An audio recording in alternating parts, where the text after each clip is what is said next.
Hey guys, ClayRepairs here. Today I'm going to talk about a possible AC fix on my 1999 Ford Ranger. In the past weeks, the AC has been intermittent, and sometimes it'll work great, sometimes it doesn't work at all, just blows hot air, and sometimes it's even hotter air than outside. I've been searching the forums and found a possible fix.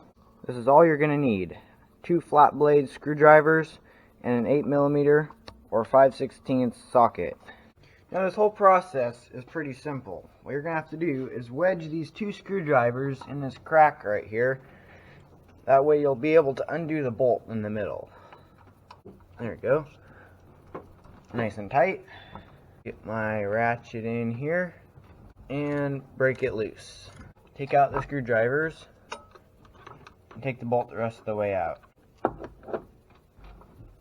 Okay, the bolt is removed, and the next thing we're going to have to do is try to pull this plate off of the front of the compressor here. You can use these 2 screwdrivers to try to pry this plate off.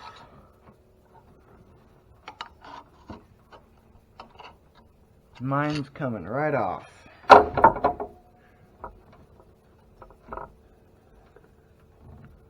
Okay. If you can see, right in there is a little washer that we're going to be taking out. Okay, this came right out with a little small flat screwdriver. Now all I have to do is reassemble this. Okay, after we put the bolt back in, we'll be done. Okay, I snugged it up a little bit and we're good. The last thing to do is test it out and see if this quick fix worked. I'll tell you down in the description whether this worked or not.